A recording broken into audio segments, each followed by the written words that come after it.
の中にある赤と青き線それらが結ばれるのは真の像 Assalamualaikum warahmatullahi wabarakatuh. Salam sejahtera bagi kita semua. Om Swastiastu, Namo Buddhaya, dan salam kebajikan. Kami mahasiswa dan mahasiswi dari Universitas Islam Negeri Fatmawati Soekarno Bengkulu, Fakultas Ekonomi dan Bisnis Islam, Prodi Ekonomi Syariah. Kami dari kelompok 4 akan memaparkan materi tentang hak dan kewajiban warga negara.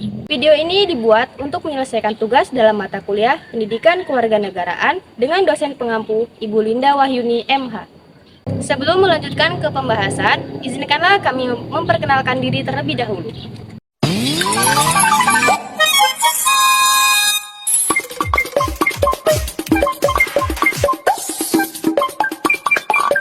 Assalamualaikum warahmatullahi wabarakatuh.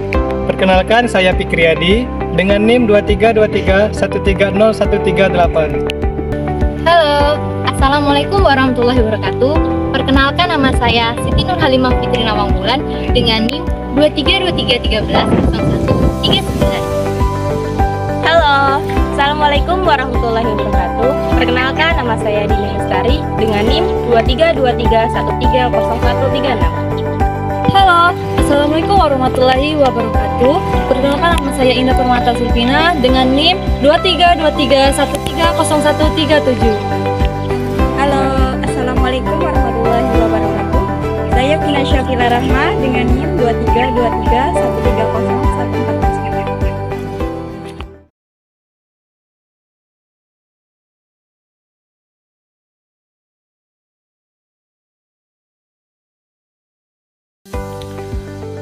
Hak dan kewajiban warga negara.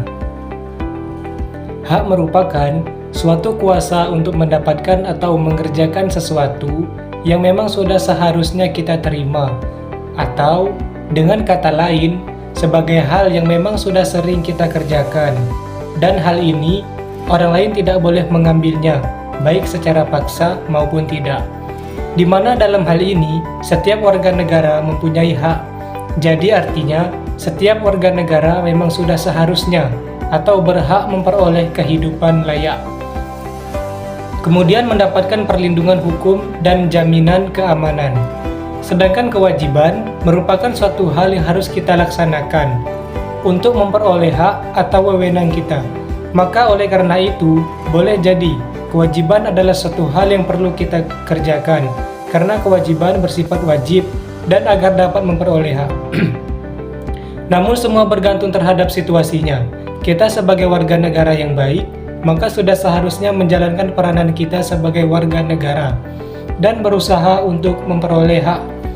Kita sebagai warga negara yang baik, mengenai hak dan kewajiban adalah seperangkat hal yang tidak dapat saling dipisahkan. Kemudian di dalam pelaksanaannya juga harus sesuai atau seimbang. Apabila hanya berat pada satu saja atau tidak seimbang, maka sudah nantinya akan menimbulkan suatu pertentangan. Bahkan hal tersebut dapat berujung masuk ke dalam jalur hukum. Sedangkan pengertian hak dan kewajiban menurut para ahli. Pengertian hak yang pertama yaitu menurut Notonegoro dalam buku Ilmu Hukum Sujipto Raharjo.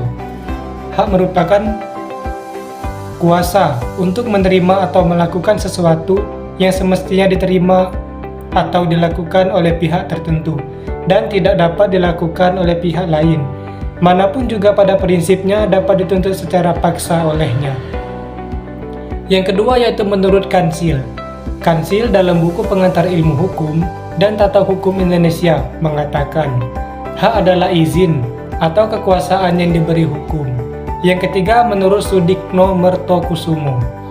Menurut Sudikno Mertokusumo, dalam bukunya Mengenal Hukum, hak adalah kepentingan yang dilindungi hukum. Kepentingan adalah tuntunan per orang atau kelompok yang diharapkan untuk dipenuhi. Kepentingan mengandung arti kekuasaan yang dijamin dan dilindungi oleh hukum yang berlaku.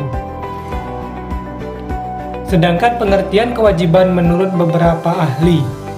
Yang pertama yaitu menurut Notonegoro, kewajiban merupakan sebuah beban memberikan suatu hal yang sudah semestinya diberikan oleh pihak tertentu. Yang kedua menurut B. Curzon dalam buku pengantar ilmu hukum oleh Lukman Santoso AZ dan Yahyanto Curzon membagi kewajiban menjadi 5 kategori, yakni yang pertama yaitu kewajiban mutlak, kewajiban yang telah melekat pada diri manusia sejak lahir. Yang kedua yaitu kewajiban primer, kewajiban yang muncul akibat dari perbuatan melawan hukum. Yang ketiga yaitu kewajiban universal, kewajiban pada semua negara secara umum.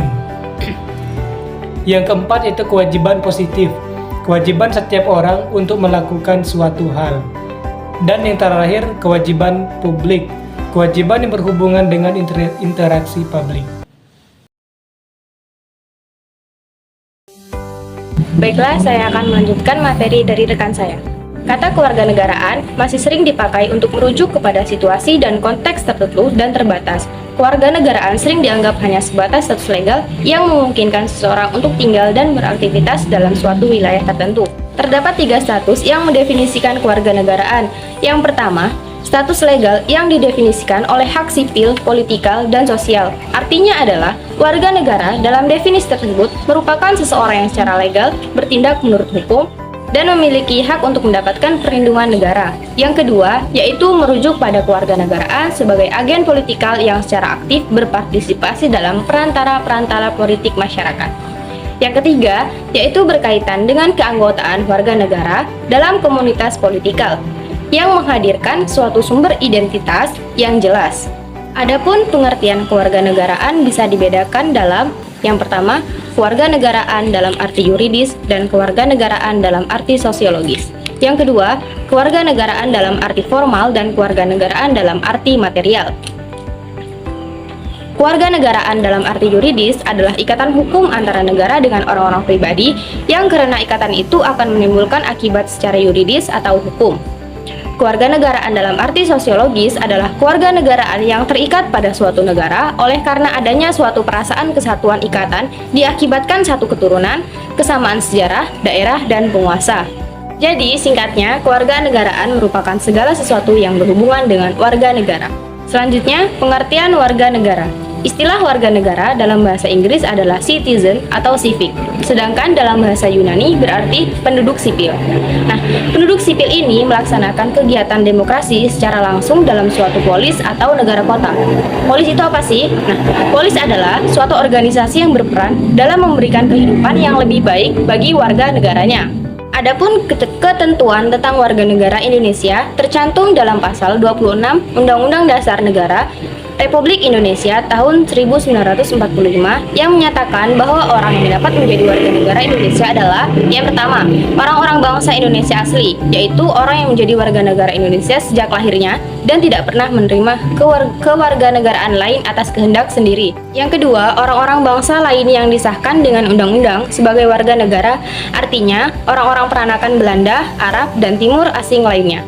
Seseorang yang berkedudukan sebagai warga negara Indonesia maka memiliki status sebagai warga negara Indonesia. Adapun yang dijelaskan bahwa seorang warga negara memiliki 4 macam peran, yaitu yang pertama peranan positif, yaitu aktivitas warga negara untuk meminta pelayanan dari negara untuk memenuhi kebutuhan hidup. Contohnya seperti menjadi sukarelawan untuk membantu komunitas, mendukung pendidikan melalui pengajaran sukarela, memberikan bantuan kepada yang memerlukan, atau menjadi teladan dalam menyebarkan kebaikan dan toleransi di masyarakat. Yang kedua, peranan negatif, yaitu aktivitas warga negara untuk menolak campur tangan negara dalam persoalan pribadi. Contohnya seperti seorang warga menolak campur tangan pejabat dalam hal membagi harta warisan orang tersebut. Kemudian yang ketiga, ada peranan pasif, adalah kepatuhan warga negara terhadap peraturan perundang-undangan yang berlaku.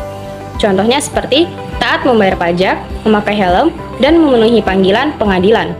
Kemudian yang terakhir, peranan aktif, yaitu aktivitas warga negara untuk berpartisipasi serta ambil bagian dalam kehidupan bernegara, terutama dalam memengaruhi keputusan publik. Contohnya seperti ikut serta dalam pesta demokrasi, dan memilih sosok yang diyakini bisa mewakili rakyat dan memimpin negara, dan ikut organisasi tertentu yang bisa mempengaruhi kebijakan pemerintah. Baiklah, itu saja pemaparan materi dari saya. Selanjutnya akan disampaikan oleh rekan saya. Asas-asas kewarganegaraan di Indonesia. Asas kewarganegaraan adalah dasar berpikir dalam menentukan masuk tidaknya seseorang dalam golongan warga negara di sebuah negara tertentu. Menurut penjelasan Undang-Undang Rakyat Indonesia Nomor 12 Tahun 2006 tentang Kewarganegaraan Republik Indonesia dinyatakan bahwa Indonesia dalam penentuan kewarganegaraan menganut asas-asas sebagai berikut. Yang pertama, asas ius soli atau asas kedaerahan. Dalam ius soli, kewarganegaraan seseorang ditentukan berdasarkan tempat kelahirannya. Misalnya, seseorang dilahirkan di negara A, sedangkan orang tuanya berkewarganegaraan B, maka ia adalah warga negara A.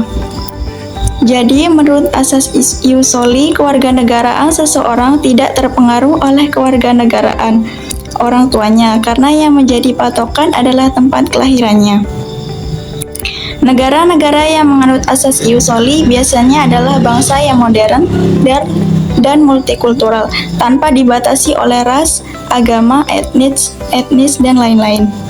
Negara akan mengakui seseorang sebagai warga negara apabila seseorang itu dilahirkan di negara tersebut, tidak melihat siapa dan dari mana orang tuanya berasal.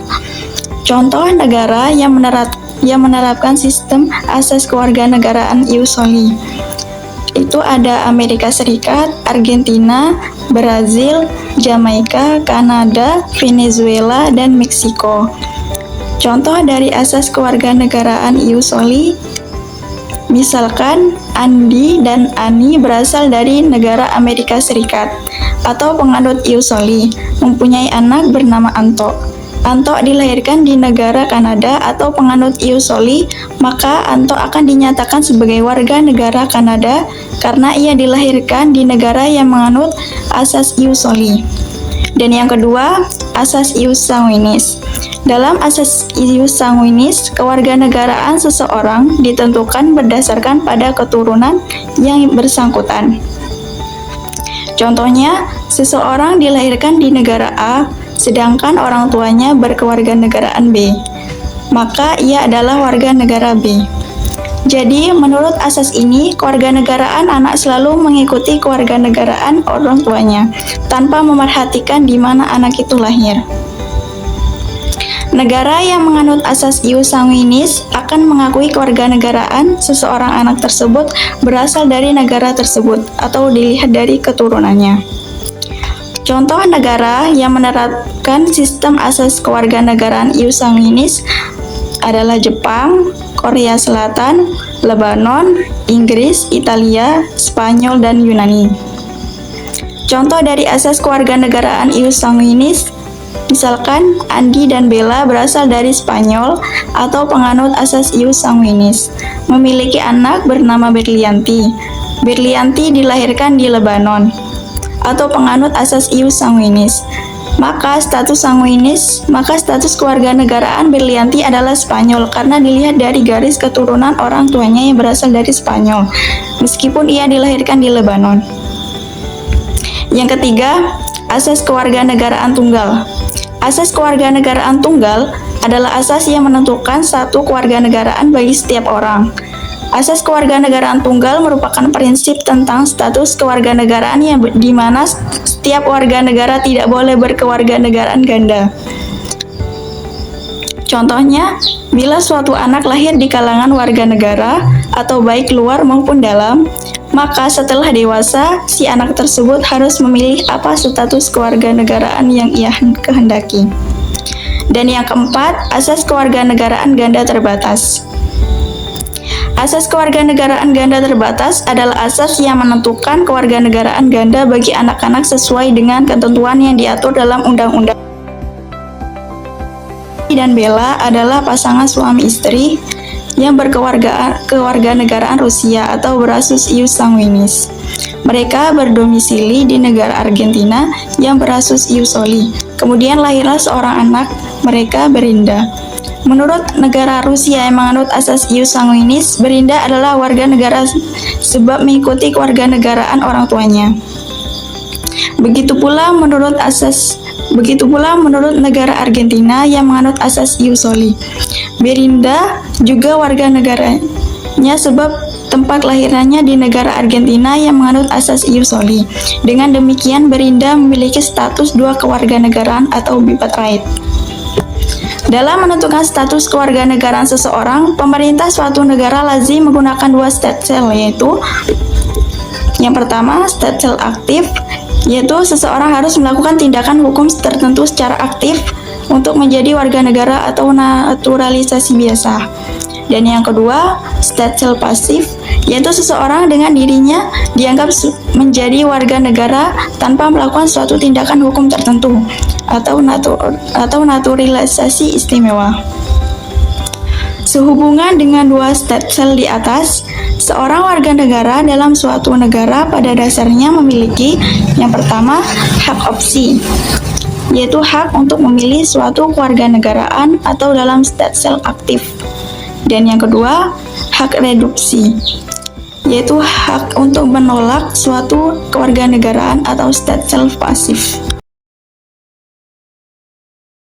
Hak dan kewajiban warga negara Indonesia. Seluruh hak dan kewajiban warga negara Indonesia tercantum dalam pasal 27 sampai pasal 34 Undang-Undang 1945. Berikut ini merupakan hak warga negara Indonesia. Yang pertama, bersamaan kedudukan dalam hukum yang tercantum dalam pasal 27 ayat 1. 2. Hak atas pekerjaan dan penghidupan yang layak tercantum dalam pasal 27 ayat 2. Tiap warga negara berhak atas pekerjaan dan penghidupan yang layak bagi kemanusiaan. 3. Hak untuk hidup dan mempertahankan kehidupan tercantum dalam pasal 28A. Setiap orang berhak untuk hidup serta berhak mempertahankan hidup dan kehidupannya. 4. Hak untuk membentuk keluarga dan melanjutkan keturunan melalui perkawinan yang sah tercantum dalam pasal 28 ayat 1. 5. Hak atas kelangsungan hidup. Setiap anak berhak atas kelangsungan hidup, tumbuh dan berkembang. 6. Hak untuk mengembangkan diri dan melalui pemenuhan kebutuhan dasarnya dan berhak mendapatkan pendidikan, ilmu pengetahuan dan teknologi, seni dan budaya demi meningkatkan kualitas hidupnya demi kesejahteraan hidup manusia. Hak tersebut termuat dalam pasal 28C ayat 1. 7. Hak untuk memajukan dirinya dalam memperjuangkan haknya dan secara kolektif untuk membangun masyarakat, bangsa, negaranya dimuat dalam pasal 28C ayat 2. 8. Hak atas penjaminan perlindungan dan kepastian hukum yang adil serta 9. Perlakuan yang sama di depan hukum yang dimuat dalam pasal 28D ayat 1. 10. Hak untuk mempunyai hak milik pribadi, hak untuk hidup, hak untuk tidak disiksa, hak untuk kemerdekaan pikiran, hati dan nurani, hak beragama, hak untuk tidak diperbudak. 11. Hak untuk diakui sebagai pribadi di hadapan hukum dan tidak untuk dituntut atas dasar hukum yang berlaku surut adalah hak asasi manusia yang tidak dapat dikurangi dalam keadaan apapun, termuat dalam pasal 281 ayat 1. Contoh hak warga negara di Indonesia yang A. Setiap warga negara berhak memeluk dan menjalankan agama yang mereka percayai. B. Setiap warga negara berhak untuk menyuarakan pendapat mereka secara lisan dan tulisan sesuai undang-undang yang berlaku. C.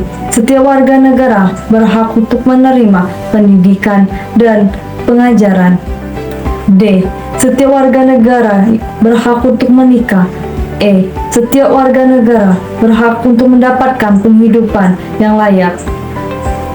F. Setiap warga berhak untuk memiliki kedudukan yang sama di mata hukum dan mendapat perlindungan hukum.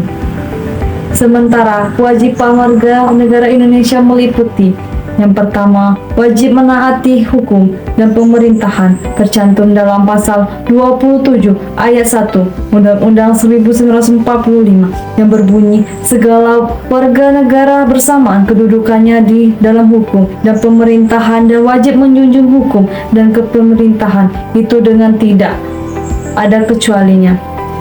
2. Wajib ikut serta dalam upaya pembelaan negara tercantum dalam pasal 27 ayat 3 dengan berbunyi, setiap warga negara berhak dan wajib ikut serta dalam upaya pembelaan negara.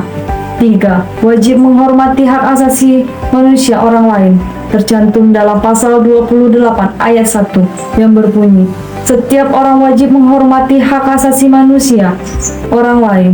4. Wajib tunduk kepada pembatasan yang ditetapkan dengan undang-undang tercantum dalam pasal 28 ayat 2 berbunyi, dalam menjalankan hak dan kebebasannya, setiap orang wajib tunduk kepada pembatasan yang ditetapkan dengan undang-undang dengan maksud untuk menjamin pengakuan serta penghormatan atas hak kebebasan orang lain dan untuk memenuhi ketuntunan yang adil sesuai dengan pertimbangan moral, nilai-nilai agama, keamanan, dan ketertiban umum dalam suatu masyarakat demokrasi.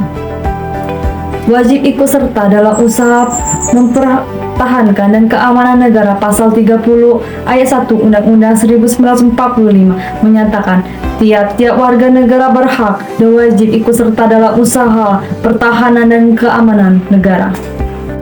5. Wajib ikut serta dalam usaha pertahanan dan keamanan negara yang tercantum dalam pasal 30 ayat 1 Undang-Undang 1945 dengan bunyi, tiap-tiap warga negara berhak dan wajib ikut serta dalam usaha pertahanan dan keamanan negara. Contoh kewajiban warga negara Indonesia. Yang A. Kewajiban untuk membayar pajak dan retribusi yang ditetapkan pemerintah baik pusat maupun daerah. Yang B. Kewajiban untuk menaati, tunduk, dan patuh pada peraturan hukum yang berlaku di wilayah negara Indonesia. Yang C. Kewajiban untuk menghargai orang lain. Yang D. Kewajiban untuk mengikuti pendidikan dasar. Yang E. Kewajiban untuk melakukan pembelaan kedaulatan negara. Yang F. Kewajiban untuk tunduk kepada pembatasan atas hak kebebasan. Nah, itu dia hak dan kewajiban warga negara Indonesia yang tercantum dalam Undang-Undang 1945. Hak dan kewajiban merupakan dua hal yang tidak dapat dipisahkan supaya pelaksanaannya seimbang. Tantangan dalam mewujudkan hak dan kewajiban warga negara dipengaruhi oleh beberapa faktor seperti yang pertama, ketidaksetaraan sosial dan ekonomi, yaitu akses terbatas terhadap pendidikan, pekerjaan, dan layanan kesehatan dapat menciptakan ketidaksetaraan di antara warga negara. Yang kedua, ketidakstabilan politik. Situasi politik yang tidak stabil dapat menghambat pelaksanaan hak dan kewajiban warga negara, serta menciptakan ketidakpastian. Yang ketiga, korupsi. Korupsi dalam pemerintahan dapat merugikan warga negara dengan menghambat pembangunan dan distribusi sumber daya yang adil. Yang keempat, yaitu krisis ekonomi. Ketidakstabilan ekonomi dapat mempengaruhi lapangan pekerjaan dan akses terhadap layanan dasar, menyulitkan warga negara untuk memenuhi kebutuhan hidup mereka. Yang kelima, diskriminasi dan rasisme. Diskriminasi berbasis suku, agama, atau warna kulit dapat menghalangi beberapa warga negara untuk menikmati hak-hak yang sama. Yang keenam, ketidaksetaraan, yaitu ketidaksetaraan gender. Tantangan dalam mencapai kesetaraan gender dapat menghambat perempuan dalam mengakses pendidikan, pekerjaan, dan partisipasi politik. Yang ketujuh, pendekatan teknologi. Perkembangan teknologi dapat menciptakan tantangan baru terkait privasi, keamanan data, dan ketidaksetaraan akses terhadap teknologi di antara warga negara. Lalu, apakah ada sanksi bagi seseorang yang melanggar hak dan tidak memenuhi kewajibannya sebagai warga negara? Tentu saja, umumnya ada sanksi yang dapat diterapkan terhadap individu yang melanggar hak dan kewajiban sebagai warga negara. Sanksi ini dapat bervariasi tergantung pada hukum dan peraturan setiap negara. Beberapa contoh sanksi meliputi: yang pertama ada sanksi hukum, yaitu pelanggaran hukum dapat mengakibatkan sanksi hukum seperti penahanan, denda, atau hukuman pidana sesuai dengan seriusnya pelanggaran tersebut.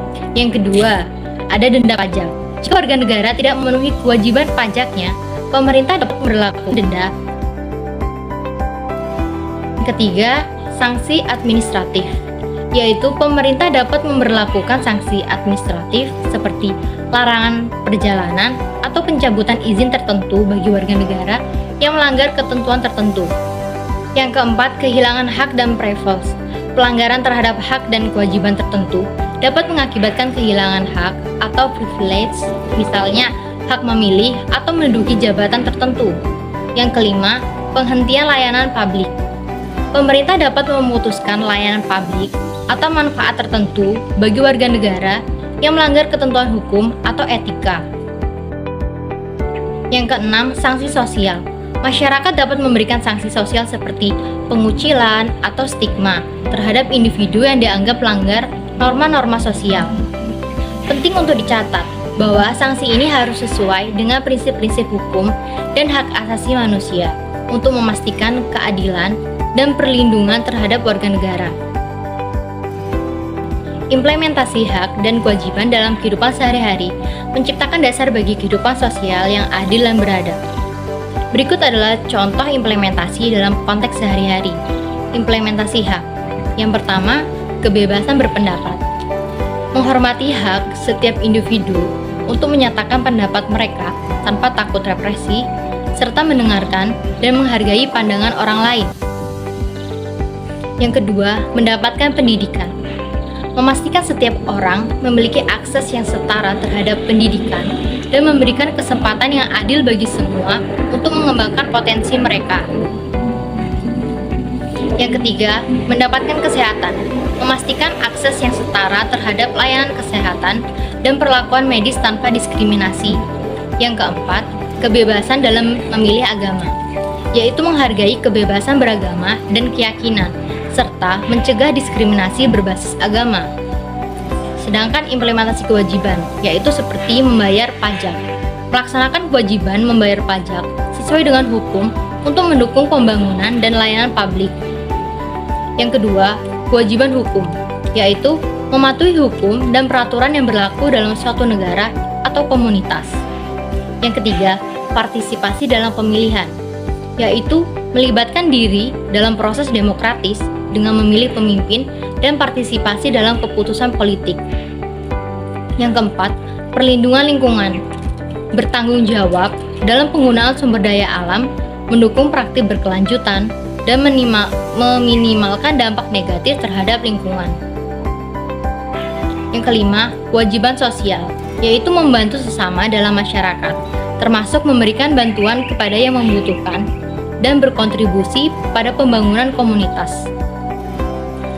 Dengan memahami, menghormati, dan melaksanakan hak dan kewajiban ini, individu secara bersama-sama dapat menciptakan lingkungan sosial yang adil, inklusif, dan berdampak positif dalam kehidupan sehari-hari. Baiklah, berdasarkan materi yang telah disampaikan tadi, dapat ditarik kesimpulan, yaitu hak dan kewajiban warga negara adalah dua sisi dari sebuah kewarganegaraan yang saling terkait.